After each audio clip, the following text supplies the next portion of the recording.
Welcome back. This is John Locke for Lockdown SEO. Today I want to talk about matching search intent in YouTube. And the reason why I'm bringing this up is very recently I was looking at some of the videos that I have that have the most views, but they also have like a disproportionate amount of thumbs down. And one thing that I discovered is several of these people were expecting to find something, or they were trying to solve a different problem than the solution that I was offering in the video. And I think that that might have something to do with the thumbs down. And I'm going to show you some stuff that I looked at. Maybe this will help you if you have videos on your YouTube channel where you're getting a bunch of thumbs down and you're not really sure why. Okay, so let me show you right here. This is my own channel. These are the videos with the most. But let's look at some of these other ones. Why Google rewrites your title tags and descriptions. 56 thumbs up, 71 thumbs down. Largest contentful paint warnings. We'll start with this one, 31 up and 39 down, because I think this is an interesting one to start with here. This one has gotten 3,417 views, where right now it's in mid-January in 2022. But this video didn't used to have this title. There was something different on the old thumbnail. These thumbnails I changed, and the title of the videos that I changed, all the ones that were in question, where I went and looked at this. And this one used to be largest contentful paint. What is it? Diagnosing largest contentful paint. Now, that is something that you will see in page speed insights. It's a metric where it's the largest element in the page that's in view when the browser first loads, and Google wants that to load fast. Okay, so one thing if you go over to the Reach tab and you scroll down, it'll show you traffic source, YouTube search, and it'll show you some of the keywords that people are typing in. And you can see that largest contentful paint is there. Largest contentful paint in WordPress. First contentful paint, Core Web Vitals. Obviously, that's close to what like people were trying to find. But one thing that I put in here, LCP warnings, largest contentful paint warnings, because when you go to Page Speed Insights, if you're not in the green, it'll show you like, you're either in the yellow or the red. But it won't really explain like how to fix it like all that much. And usually what I found, as I explained in the video, is it's usually like a hero image at the top of the page that's, a big image at the top of the page, or it's a headline that's at the top of the page, the biggest item, the largest item that's taking up screen space. This one's very interesting to me, largest contentful paint WordPress, because I think people were maybe searching for a solution to this that could be implemented with a plugin or something like that. But I think that people were looking for a quick fix to this.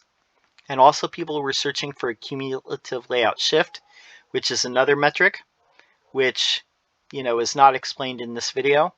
But people were searching for Core Web Vitals error fix. They were looking for an easy way to fix it. Maybe they didn't find it within the first minute or so. Largest contentful paint issue longer than 4 seconds on mobile. Again, you got to use a smaller image. And I'm not sure if people were finding what they were looking for, but I changed it to basically put the fix like in the title, hero images and fonts. Interestingly, that's starting to get some more views compared to what it was before. The way that like my views were before I changed all the titles on some of these problematic ones and the thumbnails, it was a little bit different. And the one that got the most boost is this one, the changing the website address in Google Search Console. Now, a lot of the people that were searching for this, it was pretty close. Now it said change of web address in Google Search Console before, and it's a little bit different. So it's basically if you are saying in Google Search Console, like, hey, we have changed the web address from HTTP to HTTPS, we're setting this, or whatever it is. This tends to make a little bit of difference. Or if you've changed the address like permanently and you're redirecting it from one web address to another. This is the thing, and you'll see that people did search for that. 301 redirect, Google Search Console, 301 redirect, which there's usually that's done on the site level, but this is talking about it at the registrar level or the domain level. But other people were searching URL is not on Google. So that's why I wanted to make it a little bit more clear about like what's in this, because change a web address also could mean what I figured is people were searching for a way to change it in Google My Business or Google Business Profile. But also people were searching how to add domain in Google Search Console, which is something totally different from this.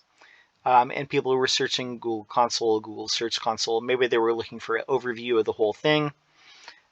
Setting up Google Search Console, which is definitely not what we're discussing here, but they were getting this suggested. But some of them were on, the right track, which I find it very interesting. So I was trying to make it a little bit more clear.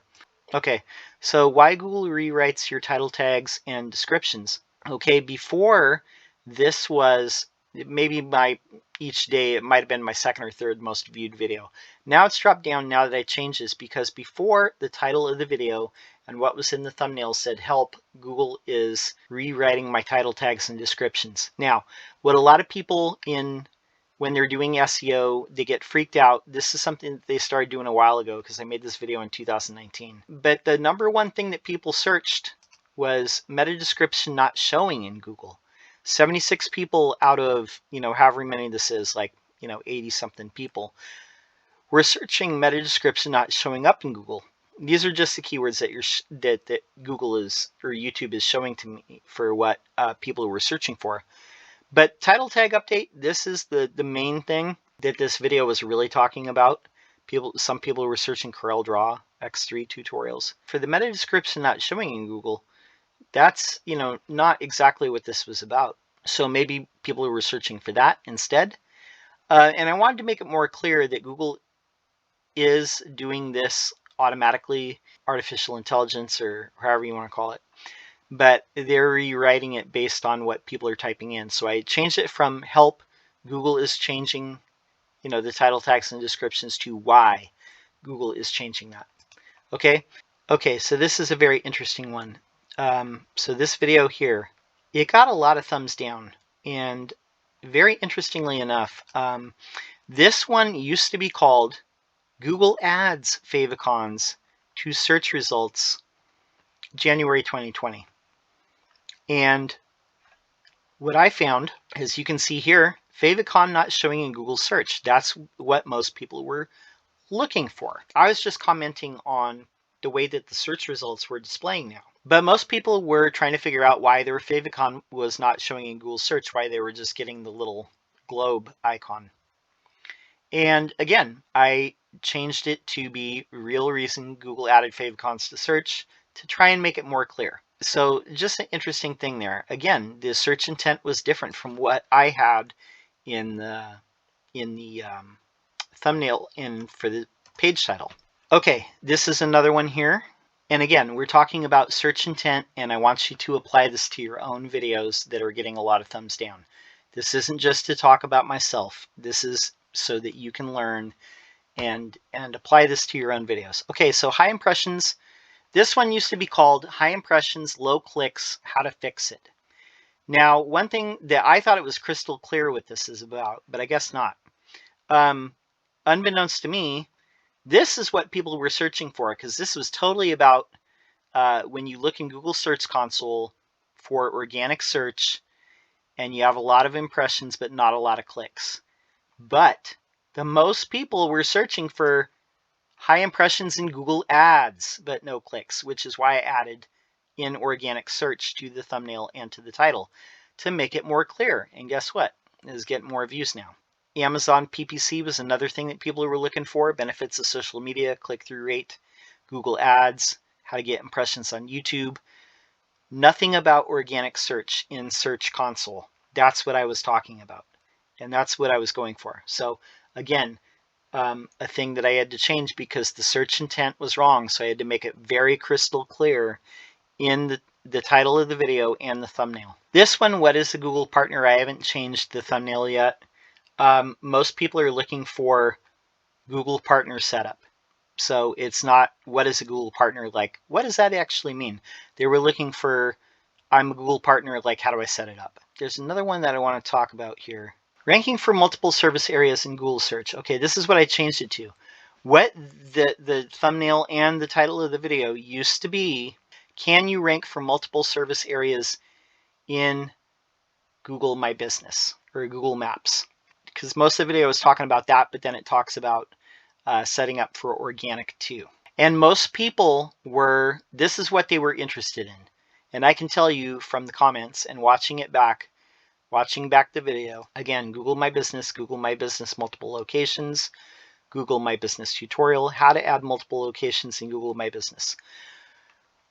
I watched this back again, I looked at the comments again, and what most people I think why most people were giving this a thumbs down, to be quite honest, is they were trying to figure out how to rank in Google Maps for multiple service areas with one location. Or they were trying to figure out, if I have one Google My Business location, one Google Maps location, and I'm opening up a second shop, can I transfer all of my reviews to that other one too? And the answer is no. They're two separate locations. I looked back at the comments on this. So I think that's why people were giving it a thumbs down, to be quite honest. This was two different things that people were looking for. So I wanted to make it really clear that this video is about ranking for multiple service areas in organic search, and that includes like maps, which you need to open two different Google My Businesses and get separate reviews on each one. It's like McDonald's. There's probably like 20 in every big city, and each of them have different reviews. You're not going to take all the reviews from all of them and put them into like each one all the same. Each location is going to have its separate thing. Same like with the grocery store. Well, even your business that has one location and is expanded to two or maybe even three, those old reviews don't port over. And yes, you need to have a physical address for each one. You can't just like drop a pin somewhere and rank for that. And I think that there is one person in the comments too that said we have or I think that they did it like this. They had one location that was in Google My Business or in Google Maps, and they said we have locations in like Atlanta, Phoenix, Columbus, Ohio, and somewhere else. And we want it to just, rank all four of them like separately. But it's drawing a big like border around, like a big square around all that, like all those cities. And I said, yes, that's how it works. If you have four separate locations, you have to start like four different like Google My Businesses. That's what you need to do and get reviews on each of those. I want to make this clear. This isn't to talk about me. This isn't to talk about my business. I'm just showing you that search intent sometimes in YouTube, you think that you have a crystal clear thing, but maybe people are giving it a thumbs down because you're not giving them exactly what they're looking for. Like, they're looking for help with Google Ads and not organic search. And you can apply this also, this same lesson, honestly, with the search intent, it applies to your regular website in regular search too. That search intent thing still happens. If you're not giving people exactly what they want, then it's gonna like go down. Maybe the idea should be to kind of realize what people are looking for when they're typing in a keyword, and then either change your page to make it like that, or change your video to make it more about that, or change the title to make it what it's about in the first place, instead of having a confusion about it. So I hope that helps give you something to think about. And again, we're here about every week making new videos, and hopefully this gives you something to think about. If you did enjoy this, give it a thumbs up. It helps the YouTube algorithm surface these videos. That's all I have for now. Until next time, peace.